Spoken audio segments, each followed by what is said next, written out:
deseando escuchar a nuestro ponente inaugural, bueno, hemos tenido el privilegio de conseguir que está aquí hoy Fernando Simón para hablarnos sobre las personas frente al reto de la salud global. Así que, por favor.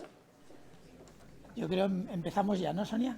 Sí, para tampoco alargarlo mucho más, porque queramos o no se va pasando el tiempo y al mediodía todos tendremos hambre y querremos comer algo. Bueno, primero me gustaría agradecer a la Organización Médica Colegial, a Sonia, a todo el grupo que trabaja en cooperación dentro de la Organización Médica Colegial por invitarme a dar esta charla. Os lo agradezco de verdad. Es un placer estar con vosotros y una responsabilidad. Me han nombrado varias veces en la introducción, a mí específicamente, y queráis y se quiera o no, eso me imbuye cierta sobrepresión a la hora de hablar. Pero bueno, lo aceptaremos con deportividad. Pero la sobrepresión de verdad no se lleva por lo que te nombre o no, la sobrepresión se lleva por toda la gente que va a venir a hablar detrás de mí.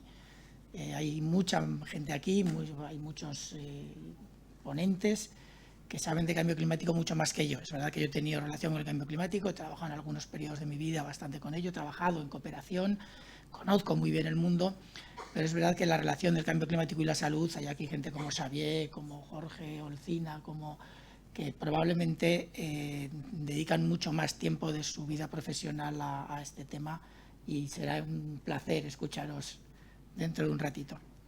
A mí me toca fundamentalmente como ponencia inaugural, o yo entiendo que como ponencia inaugural lo que me toca es poner todo esto en contexto. Siempre hablamos de cambio climático. Hoy en las presentaciones que han hecho la mesa inaugural hablaban de estropear el planeta, hablaban de los negacionistas, se hablaba del calor y del impacto que está teniendo en la salud, etcétera, pero todo esto son resultados, es el efecto de algo. Y a mí me gusta siempre empezar cualquier reunión como esta poniendo cada cosa un poquito en su sitio. Es verdad que cuando hay estudios que lo demuestran y que lo han probado, que cuando hay olas de calor hay incluso más accidentes de tráfico y más asesinatos. Los impactos son siempre más allá de lo que habitualmente pensamos, pero todo esto no viene solo. Normalmente cuando pensamos en las enfermedades, sobre todo en las enfermedades transmisibles, empezamos a pensar como médicos en aspectos directamente relacionados con esas enfermedades. Empezamos a pensar en cuestiones relacionadas con el patógeno, cuestiones relacionadas con el huésped, cuestiones relacionadas con factores ambientales que afectan directamente a la transmisión de la enfermedad. Si hay mayor o menor humedad, si hay más o menos temperatura, puede afectar a que un patógeno permanezca más tiempo en el ambiente o no, etc. Son todos los factores que veis ahí, son los factores que habitualmente se consideran para valorar la transmisibilidad de una enfermedad. La transmisibilidad se mide, como ya toda España sabe, con el R0, ¿vale? Pero el R0 se genera a partir de todos esos factores, ¿cierto? Esto genera o valora más o menos la dinámica de las enfermedades. Eso está bien. Pero aquí no hemos venido a hablar de la dinámica de cada enfermedad. Aquí tenemos que ir un poquito más allá, creo yo. Aquí tenemos que ir a hablar de la dinámica de los riesgos y de las crisis, porque ahora hay cada vez más crisis.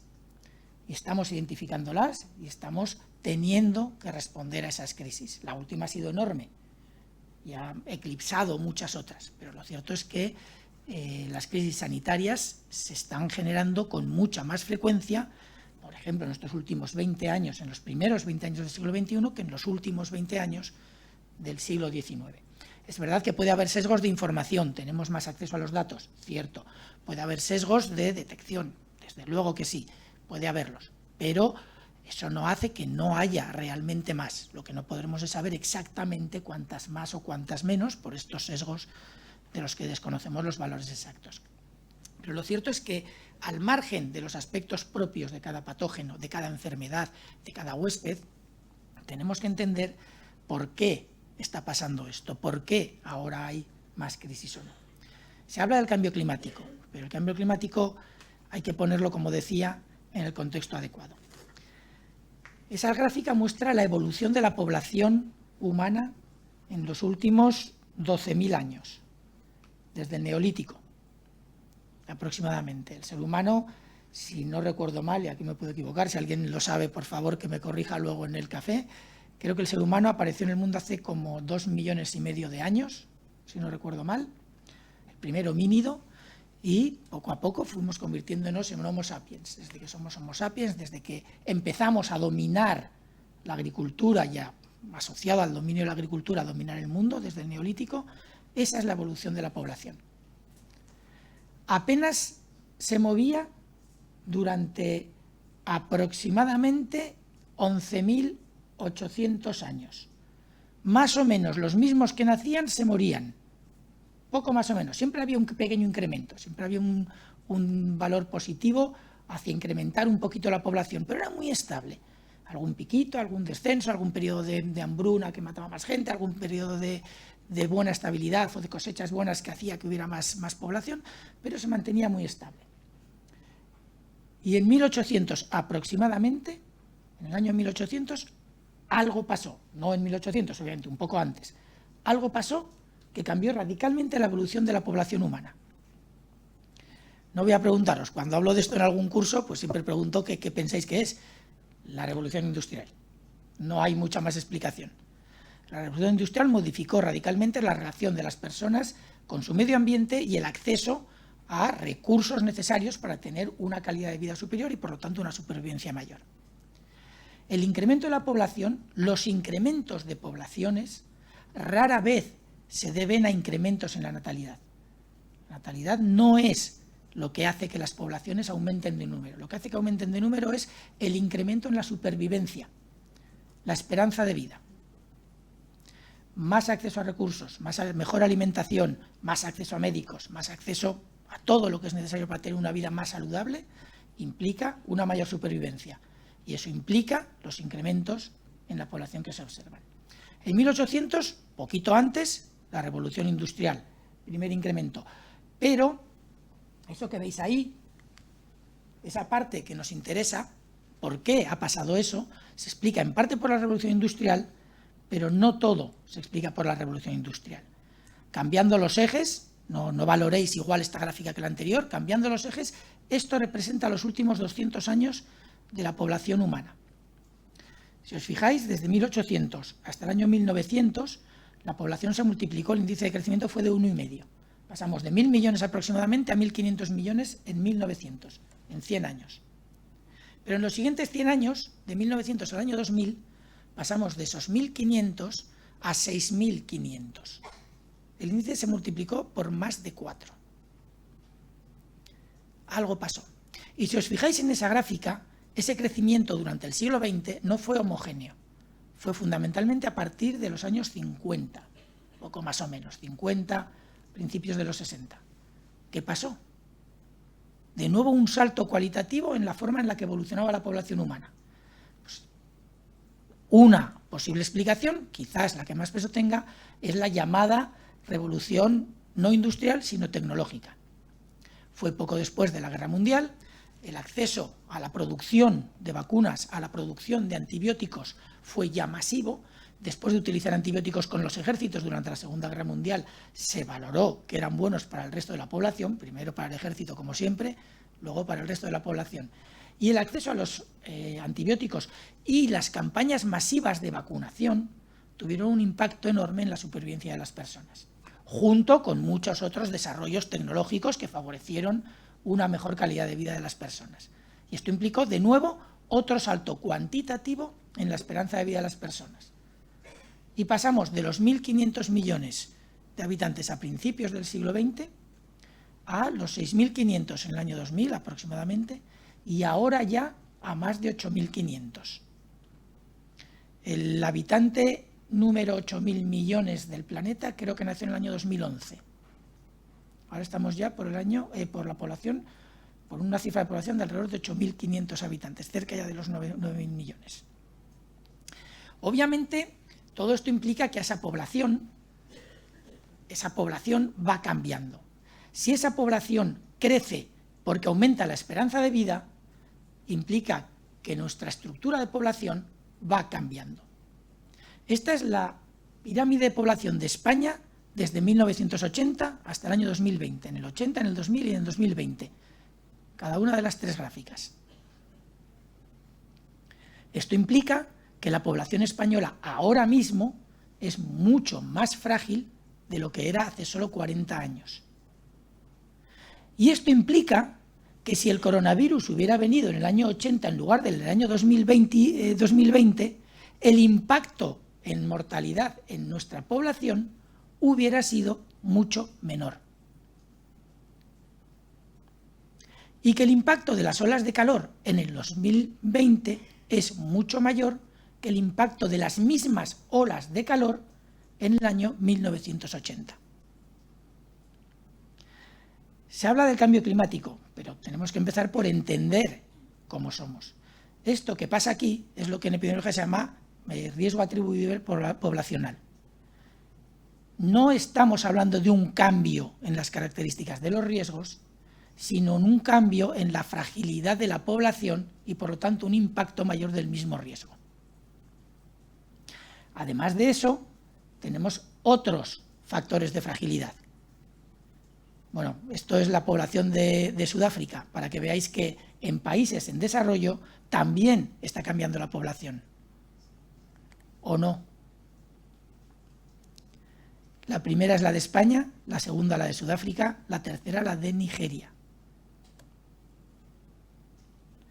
El impacto del coronavirus ha sido enorme en todo el mundo, pero podréis entender, viendo simplemente estas gráficas, que el impacto no es el mismo en un país si tuviéramos las mismas condiciones de vida, no es el mismo en un país con una población frágil como la nuestra, que en una población joven como la de Nigeria. Otra cuestión son los servicios sanitarios, el acceso a una alimentación adecuada, otros factores que también afectan a la fragilidad. Y esos otros factores están asociados a la pobreza. En el mundo se estima que hay ahora mismo aproximadamente 800 millones de pobres, extremos. Hay muchos más pobres. Estoy poniendo aquí los datos de pobreza extrema. Pobreza extrema se considera, si no me equivoco en los datos, cuando una persona vive con menos de 1,4 dólares al día. Es decir, una familia de 5 personas vive con aproximadamente entre 5 y 6 dólares al día. Eso es una persona o una familia que vive en pobreza extrema. La mayor parte del planeta vive fuera de ese umbral, pero tenemos cerca de 1.000 millones, alrededor de 800 millones de personas en el mundo que viven en pobreza extrema. Y si os fijáis, esa cifra no ha cambiado mucho desde el año 1800. Pero sí que hay diferencias. La diferencia es que en 1800 los pobres extremos eran más o menos el 85% de la población y ahora mismo son únicamente el 11%.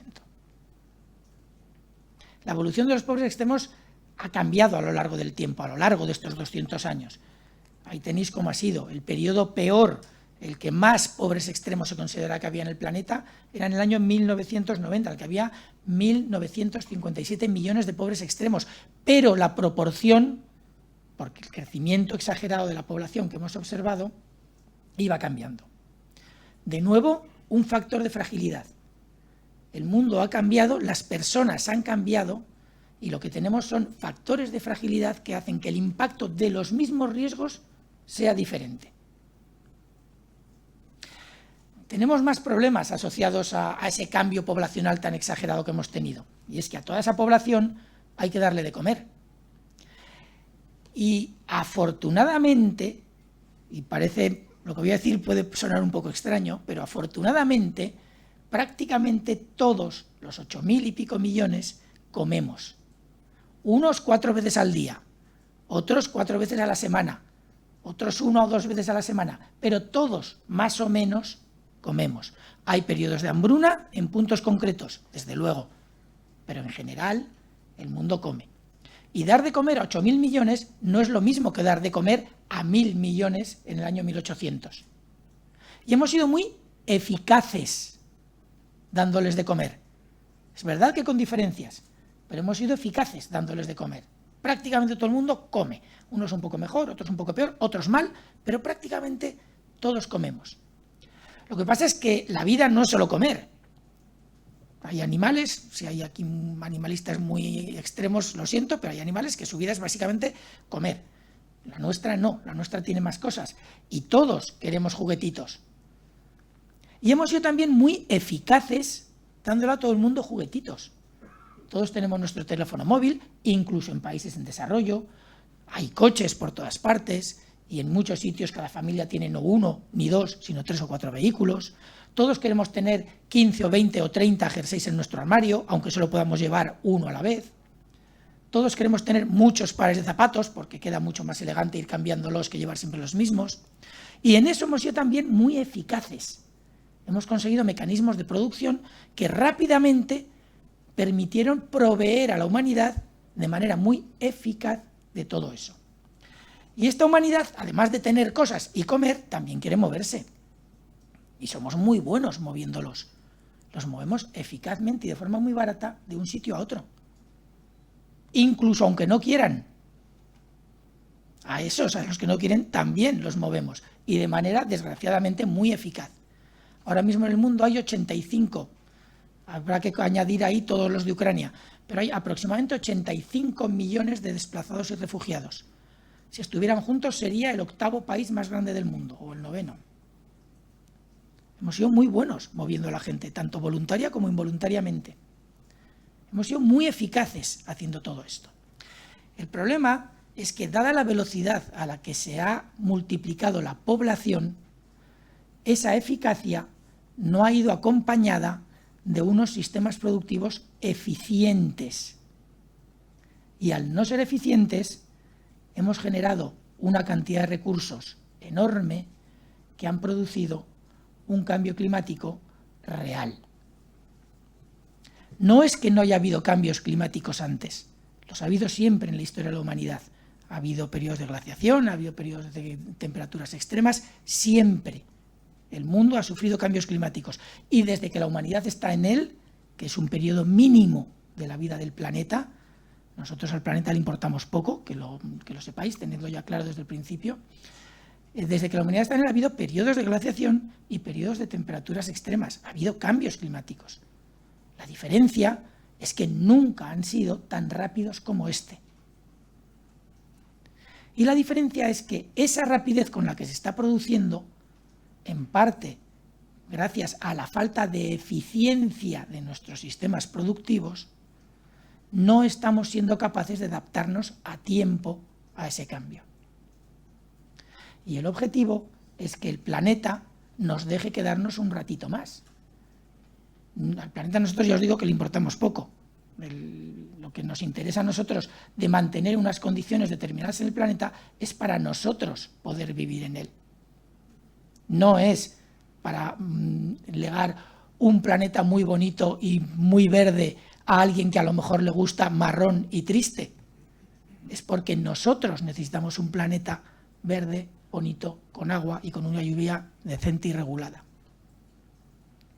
Y no estamos siendo capaces de producir, o no hemos sido hasta ahora capaces de generar o de cubrir nuestras necesidades alimenticias de productos, etcétera, con sistemas suficientemente eficientes como para que el impacto en el medio ambiente no cambien ese clima, de una forma tan rápida que apenas podemos adaptarnos a ella. Todo esto compone el cambio global, y yo creo que aunque el cambio climático es el efecto más importante de todo este cambio global del que hemos estado hablando, lo cierto es que tenemos que considerarlo como parte de ese cambio global. Si consideramos aisladamente el cambio climático, probablemente nuestras actuaciones no irán dirigidas en la línea que nos interesa dirigirlas. Ejemplos de ello es cómo nos movemos y cómo esos riesgos se tienen que valorar además desde el punto de vista local. Antes hablaban de que en Valencia parece que la lluvia no sabe llover, decía alguien, no me acuerdo quién ha sido, o si me lo han dicho a la entrada. Isaura creo que lo ha dicho, ¿no? Que parece como que en Valencia la lluvia no sabe cuándo tiene que caer.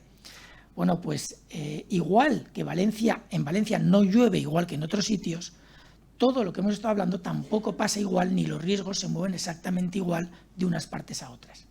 Eso es la probabilidad de que un viajero que se sube en un avión en Wuhan a finales del 2019, luego se cerró el aeropuerto, ya no se movía nadie, pero a finales de 2019, eso es la probabilidad de que un viajero que se subía a un avión en Wuhan, una ciudad que aquí nadie conocía hasta la pandemia, pero que tiene 11 millones de habitantes, vaya a alguna parte del mundo.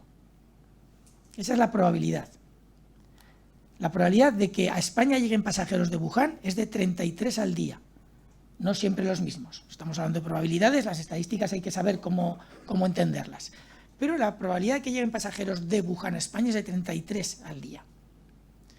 Asumiendo las incidencias que conocíamos, las reales es otra cuestión, pero asumiendo las incidencias que conocíamos de coronavirus en Wuhan en enero de 2020, la probabilidad de que llegara un caso infectado a España desde China era de 1 cada 2 meses aproximadamente. Sin embargo, en Europa tenemos una relación, o España tiene una relación mucho más intensa con Italia. De Italia, de las 4 provincias del norte de Italia que inicialmente se vieron afectadas, llegan cada día 11.000 pasajeros. 11.000 viajeros. Con las mismas incidencias que se observaban en Italia en aquel momento, a España estaban entrando cada día entre 5 y 6 casos. Es de nuevo una situación en la que los riesgos se tienen que valorar de acuerdo a las relaciones, a veces la estructura de la población, a veces las relaciones de movilidad entre los países. Pero el cambio climático nos trae muchos más problemas. Resulta que el cambio climático está haciendo que muchas enfermedades se extiendan geográficamente. Hay múltiples razones, pero una razón de que las enfermedades se extiendan es, por un lado, la movilidad de poblaciones humanas. Los refugiados tienen muchas veces que ir a zonas donde hasta ese momento nunca había habido ningún ser humano viviendo de forma permanente y se relacionan con animales y con patógenos que tenían su ciclo propio en el cual no participaba el ser humano hasta que los desplazamos a ir allí o los forzamos a ir allí. Pero en general, lo que sí que sucede es que si el cambio climático está generando sequías en algunos momentos, inundaciones en otros, y hace que el lugar donde unos animalitos comen ya no sea viable, esos animalitos se van a mover a otro sitio donde sí puedan comer. Y si en ese sitio vuelve a pasar lo mismo, esos animalitos acabarán llegando al sitio donde estamos los seres humanos y generarán una evolución de las zonas geográficas donde se distribuye y se transmite el ébola, como la que hemos vivido en los últimos 40 años, desde 1976, cuando se detectó por primera vez, se identificó por primera vez el ébola, el virus del ébola, en Yambuku, en la República Democrática del Congo. Y esto sí que es un efecto directo de ese cambio climático. No voy a hablar más de esto porque imagino que posteriormente se hablará mucho más. En España estos efectos se ven ya claramente. El año pasado fue el año en el que se detectaron más brotes y casos de gripe aviar H5N1 en animales en Europa desde que se conoce el virus. Habíamos pasado de 50 a 60 brotes en los 20 años anteriores a alrededor de 1.700 brotes solo el año pasado. Y en España varios. En España varios. La gripe H5N1, por si alguno no lo recuerda, es el virus de la gripe que se consideró a principios de este siglo, en el año 2003-2004, que iba a ser el que generaría la siguiente gran pandemia. Al final fue el coronavirus. Pero este virus, con una letalidad actual cercana al 60%, es verdad que de los casos conocidos, habrá casos leves que no se conocen y probablemente la letalidad será algo menor, pero entre los casos conocidos, este virus tiene una letalidad del 60%. Y este virus, cada día que pasa, sufre alguna o tiene la probabilidad de sufrir alguna pequeña mutación que lo va acercando a la posibilidad de transmisión entre humanos. Hemos pasado de tener 50 o 60 brotes en animales en 20 años a tener 1.700 en uno solo. Y entre esos brotes, varios entre mamíferos. España estaba libre del mosquito Aedes albopictus, el mosquito tigre. Entró en el año 2004 en Cataluña. Esa es la situación actual de presencia del mosquito Aedes albopictus, del mosquito tigre en España. La situación conocida. En las zonas rojas es donde se sabe que existe, además con poblaciones importantes de mosquitos. En las zonas verdes es donde se ha mirado, se ha vigilado si existe o no y no se ha detectado. En todo el resto es donde no sabemos lo que pasa. Es probable que en el resto de los lugares no haya. Tenemos mecanismos que nos alertan sobre la posibilidad de que exista o no mosquito tigre. Probablemente en las zonas grises no hay, pero no lo podemos garantizar. El mosquito tigre transmite el dengue, transmite el zika, transmite el chikungunya, podría transmitir la fiebre amarilla. Y en España ya hemos tenido en los últimos 5 años 2 brotes autóctonos de dengue, una enfermedad que no teníamos nunca. 2 brotes autóctonos en los últimos 5 años. Eso es un estudio que hicimos en el año 2018 para valorar el riesgo de transmisión de Crimea-Congo, fiebre hemorrágica de Crimea-Congo en España, una fiebre hemorrágica con unas características similares al ébola. Un poquito menos, o sea, no se transmite igual, la transmite una garrapata, pero las características clínicas son similares con letalidades cercanas al 30%. Fiebre hemorrágica de Crimea-Congo. Estudiamos porque se introdujo, se detectó la presencia de un ave, de una garrapata extraída de un ave en una provincia de España en el año 2016, se detectó virus de Crimea-Congo. Se pensó que era un virus que había traído un ave, una garrapata que había traído un ave desde África, migratoria, que era un caso esporádico. Pero decidimos valorar el riesgo. Se hizo un estudio y ese mapa muestra la seroprevalencia de anticuerpos contra fiebre de Crimea-Congo en ganado en España, en las zonas que se investigó. Podría haber más zonas afectadas. Con una situación muy curiosa. El virus de Crimea-Congo lo transmite una garrapata que es del género Yaloma, no lo transmite cualquier garrapata. Pues resulta que en esa zona no hay garrapata del género Yaloma, o no se ha identificado. Y aún así tenemos ganado que ha estado expuesto al virus. Desde 2016, que se identificó el virus, hemos tenido entre 4 y 5 casos de fiebre hemorrágica de Crimea-Congo cada año. Es verdad que está en zonas agrestes, de difícil acceso, donde poca gente se puede exponer al virus. Pero hay grupos poblacionales, grupos de profesionales, ganaderos, Seprona, gente que trabaja por la razón que sea en el monte, que sí que están expuestos y cada día más. Todo esto son efectos de ese cambio climático y de ese cambio global del que estábamos hablando. Pero ahora quiero romper una lanza en favor del desarrollo.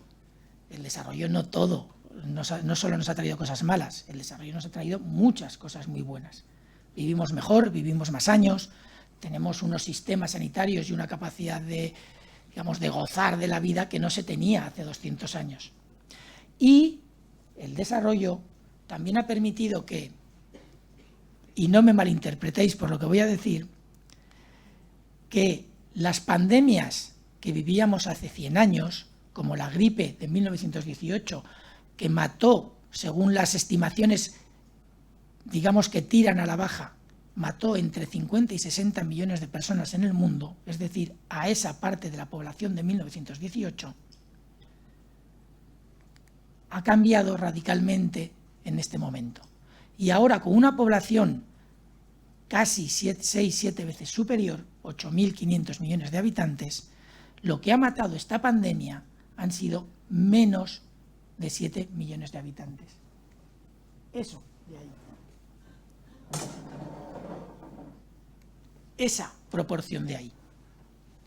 Para que no hubiera traído nada bueno el desarrollo, se hubiera tenido que morir toda esa gente. Y se han muerto esos. Esto no quiere decir que podemos estar contentos, en absoluto. Se han muerto casi 7 millones de personas. 7 millones de personas. No han sido 20, ni 30, ni 10.000. 7 millones de personas. en un mundo en el que tenemos una cantidad de recursos que nos hace creer que somos invulnerables y todopoderosos. Tenemos recursos, tenemos profesionales formados, muchos, quizás no todos los que nos gustaría, pero muchos. Tenemos medios, dinero cuando hace falta, se consigue. Y aún así se han muerto 7 millones. Cuando las poblaciones mejoran su calidad de vida, se hacen menos tolerantes. Y 7 millones es una barbaridad de muertos. Y espero que si dentro de 20 o 30 años tenemos otra pandemia, ojalá no, pero si la tenemos y se mueren 1 o 2 millones, el impacto social de 1 o 2 millones sea el mismo o más que el que hemos tenido ahora con 7. Porque el objetivo es que no se mueran por esa pandemia. Y 7 sigue siendo mucho. Tenemos recursos para reducirlo y no podemos permitir que en la siguiente se nos mueran los mismos. Ahora bien, tampoco podemos pensar que esta pandemia tiene un impacto similar a la gripe de 1918, porque no lo ha tenido. Ha sido distinto. Lo que no podemos es dormirnos en los laureles. Y necesitamos que la población sea intolerante. Necesitamos que la población nos presione para cada vez reducir más el impacto de estas epidemias y de estas pandemias. Pero eso solo podremos hacer si entendemos por qué se produce todo esto. Ahora mismo el término pandemia cada vez tiene menos sentido. Ya no sirve para nada hablar de pandemias. Pandemias hay casi todos los días, 2 o 3. Yo me relaciono más con gente que vive en la otra punta del mundo que con gente que vive al lado de mi casa. Mucho más. Me paso la vida viajando.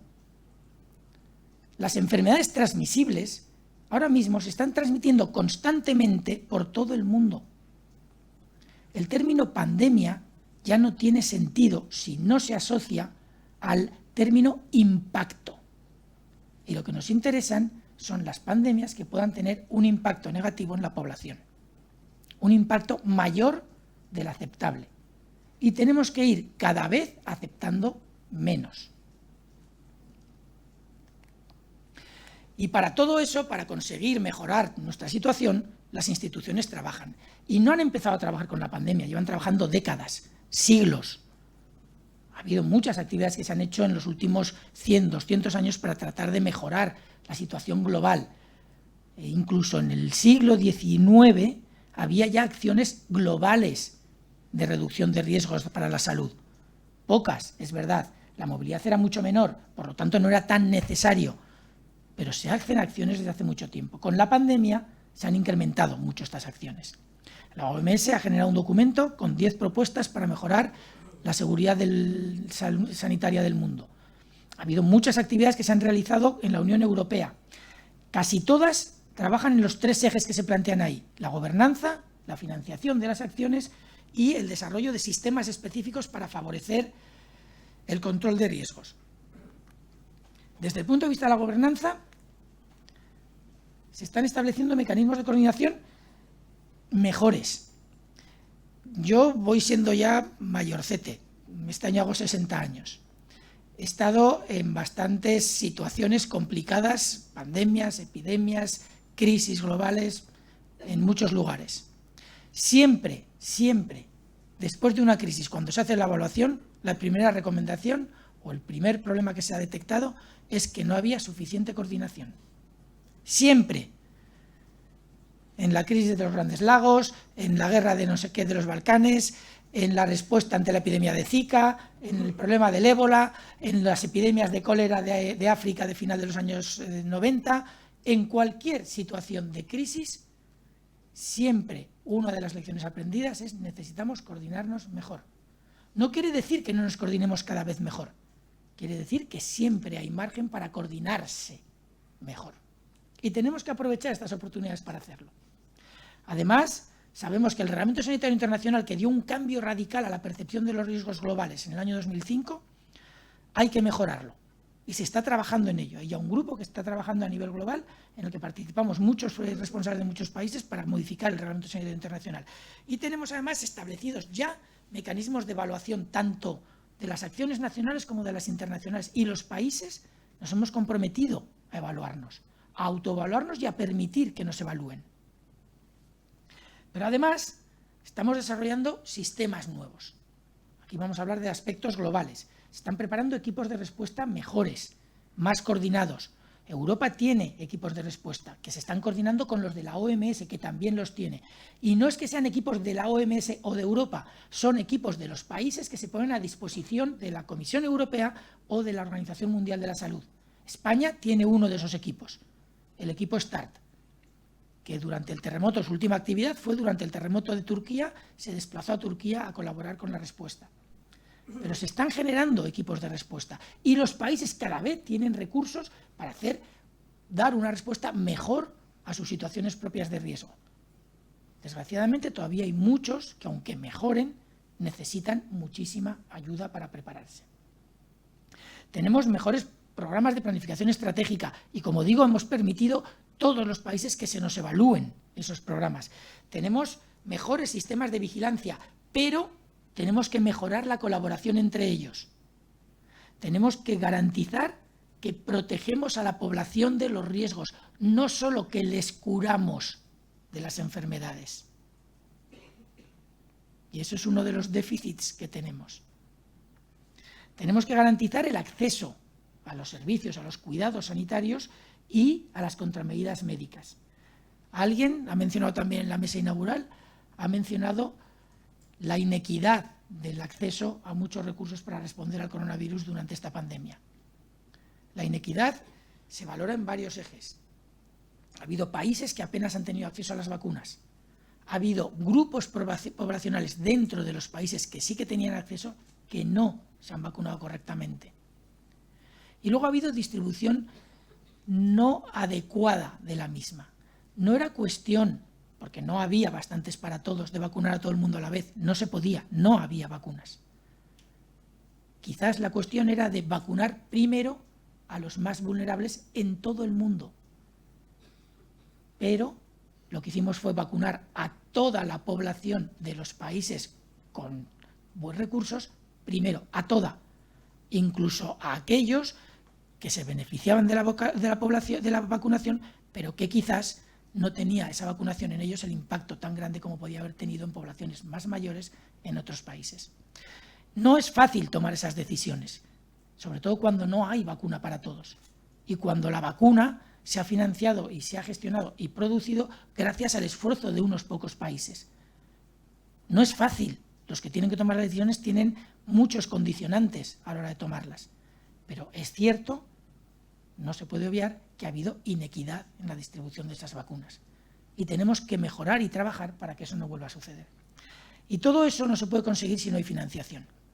Estamos desarrollando a nivel global mecanismos para poder financiar el acceso de los países con menos recursos a esas contramedidas médicas necesarias la próxima vez que tengamos un problema global. Todo eso se está haciendo.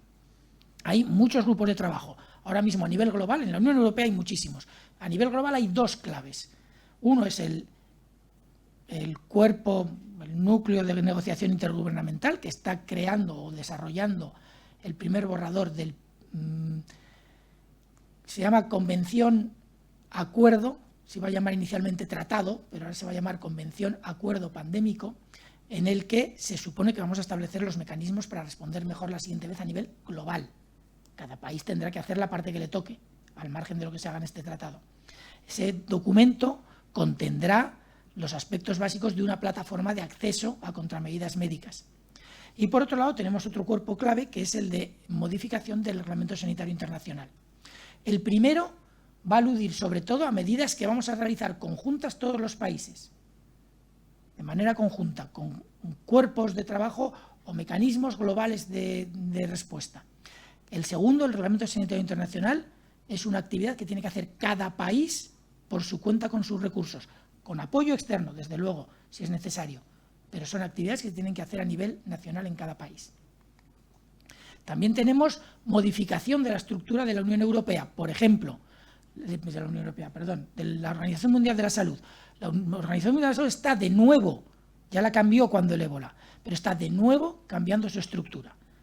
Se ha creado, por ejemplo, una unidad nueva para implementar la capacidad de detección de riesgos. Tenemos mecanismos que nos permiten gestionar esos equipos de emergencia que os comentaba antes. Tenemos esas plataformas de acceso a contramedidas. Tenemos fondos que los países del G7 y del G8 ya están poniendo. Ahora mismo el fondo pandémico ha reunido ya al menos 1.700 millones y se han empezado ya a hacer actividades de preparación y respuesta en muchos países con falta de recursos. Ese fondo pandémico lo gestiona el Banco Mundial, pero son fondos que han surgido fundamentalmente de los países del G20. Pero sobre todo, tenemos una conciencia, y espero que todavía dure lo suficiente para que estas actividades se consoliden, porque esta conciencia va poco a poco perdiéndose, de que la salud pública no es un problema solo de los sanitarios, que es un problema de Estado. Que es un problema de Estado quiere decir que todos los sectores están implicados tanto en el impacto como en la respuesta a esa pandemia, a esos problemas de salud pública, a cualquier crisis sanitaria que se nos presente. No es un problema de sanidad. Sanidad, en algunos casos, tiene que coordinar y ser, digamos, el líder del proceso. En otros, tendrá que ubicarse en segundo, tercer, cuarto lugar, según le corresponda. Pero la salud pública no es un problema solo nuestro. Si lo planteamos así, es cuando empezamos a entender las relaciones que hay entre la salud humana, la salud animal y la salud del medio ambiente. Ahora está muy de moda este tipo de esquemas. Y normalmente se quedan ahí. Pero si he hecho bien lo anterior de mi charla, creo que entenderéis que todo este proceso del trabajo multisectorial, de la salud en todos los sectores, de la coordinación en la respuesta, no incluye únicamente la salud humana, la salud animal y la salud ambiental. Incluye también los aspectos relacionados con las características de la población, con los hábitos de consumo, con la ocupación del espacio y su uso, con la movilidad, con el comportamiento de las personas y cómo se mueven y utilizan su tiempo, con la alimentación que reciben, con la cultura, con las tradiciones, etc. Todo eso en conjunto es la salud global. Y cuando hablamos de todo eso, al hablar de salud global, en realidad, si nos quitamos cinismos de la cabeza, si nos paramos a pensar con una honestidad absoluta, lo que queremos decir con salud global es salud humana. La salud del planeta no depende de nosotros. El planeta puede decidir echarnos cuando quiera. Lo que queremos en realidad, con todas estas actividades multisectoriales en todos los sectores, los animales, el medio ambiente, las plantas, el sol, etc., lo que queremos es conseguir que el planeta reúna las condiciones adecuadas para vivir nosotros. Nosotros. Y si queremos actuar de forma que el planeta nos permita seguir, cada uno tendrá que hacer la parte que le toque. Nosotros somos en general sanitarios. En el mundo sanitario podemos empezar pensando en la parte que nos toca. Y la parte que nos toca, o una de las principales, es el conseguir que nuestros actuales 3 sistemas sanitarios diferentes, el sistema hospitalario, el sistema de atención primaria y el sistema de la salud pública, dejen de ser 3 sistemas porque en realidad no lo son, y que los que trabajan en los hospitales o con los hospitales entiendan que no hay que pensar únicamente en el individuo al que le soluciona su problema y se va a su casa, sino que lo que le pasa a un individuo puede tener un impacto importante en otros individuos. Que los de atención primaria, que también trabajan con individuos, aunque tienen una visión más poblacional, entiendan las relaciones que tienen que tener con los hospitales y las dependencias que tienen en muchos casos con ellos y la relación que tienen que tener con salud pública. Y salud pública, que trabaja con poblaciones, entienda las implicaciones de los trabajos poblacionales, el que sea, en la atención a los individuos que hacen atención primaria o una atención hospitalaria. En definitiva, tenemos que conseguir que eso que hasta ahora, de facto, aunque en los papeles pueda parecer de otra manera, de facto son 3 sistemas sanitarios, se convierta en uno solo. Y que entendamos que tenemos que trabajar todos juntos. Y que las acciones que se realizan en los hospitales o en atención primaria impactan en la salud de la población de forma global, en los grupos poblacionales. Que lo que se hace desde salud pública tiene un impacto importante en la gestión de los hospitales. Y que si se puede predecir una epidemia de gripe, los hospitales pueden adaptarse a tiempo para responder a esa epidemia. Que si tenemos un sistema de atención primaria fuerte y sólido, los hospitales no sufrirán sobrecargas innecesarias. Y que si tenemos una población sana, resiliente y que mantiene la salud, nuestro sistema sanitario podrá atender correctamente a aquellos que de verdad lo necesiten. Nuestro sistema sanitario asistencial. El caso es que pensemos lo que pensemos, no tenemos otra casa que esa. Marte todavía no nos va a llegar a nosotros, ni siquiera a los más jóvenes que hay aquí. Y el objetivo no es salvar el planeta Tierra. El planeta Tierra no nos necesita para salvarse. El objetivo es que el planeta Tierra nos deje quedarnos un ratito más en él. Gracias.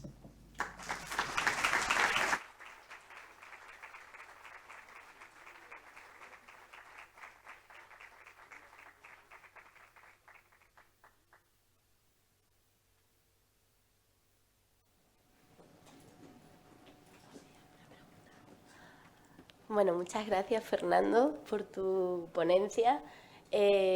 Vamos un poquito mal de tiempo, pero si hay alguna pregunta para Fernando, que se va a ir en breve. Bueno, no lo digas porque te pueden asaltar. Pero alguna pregunta así breve. Carlos González, de aquí de Valencia. El director general de la OMS hace unos días ha hecho unas manifestaciones recogidas en la prensa en la que dice que espera una epidemia más mortífera que la del COVID. ¿Tú tienes algún motivo por lo que alguna razón en la que él se basa para decir eso? Una. Y luego la segunda es un poco más pequeñita. Yo creo que es una noticia falsa, pero salió en medios de comunicación pues que el director general de la OMS manifestó que no se había vacunado. Yo creo que eso es falso, es un montaje, pero te lo comento. Bueno, la segunda es rápida de responder. Yo estuve con el director general de la OMS en una reunión, creo que fue en marzo del 2021, y se había vacunado, o al menos eso me dijo. No sé si es verdad, pero al menos eso me dijo. La primera, es muy difícil predecir, y más tan poco tiempo después de haber pasado por una pandemia como la del coronavirus. Es difícil. Ahora mismo tenemos, como os he comentado, algunos riesgos que están ahí, que en algún momento podrían generar una crisis, una pandemia con un alto impacto. Ya os he comentado que pandemias en realidad hay constantemente. La transmisión de enfermedades en múltiples zonas del mundo se están produciendo constantemente, pero epidemias de alto impacto podría haberlas. Ahora mismo el riesgo que se valora más importante es el de la gripe H5N1, fundamentalmente por la gran expansión que ha habido en el mundo animal. Pero lo cierto es que la modificación del virus está siendo mucho más lenta de lo que se pensaba, y hasta ahora no hay razones para pensar que las pocas variantes del virus que tenían alguna mutación que técnicamente parecía estar asociada a una mejor transmisión entre personas, entre humanos, han sido siempre variantes que han tenido un punto final, es decir, que se han detectado en pacientes que han fallecido, y por lo tanto no ha habido capacidad de transmisión posterior. Eso es una posibilidad. Lo cierto es que el riesgo existe. Yo no sé si es si es verdad o si es simplemente un deseo mío. Creo, puede ser simplemente lo que se llama pensar con tus deseos, pero yo creo que no va a ser inminente si la hay. creo que pasarán unos años, pero no se puede garantizar de ninguna manera. Es verdad que el virus de la gripe H5N1 aparentemente es más letal, pero también es verdad que es probable que se deba a que los casos que se infectan son casos con unas condiciones en general, no todos, con unas condiciones de fondo que favorecen esa letalidad, y que cuando se producen pandemias, lo mismo que pasó con el ébola en el año 2014, la epidemia de ébola de 2014 tuvo una letalidad muy inferior a las epidemias previas.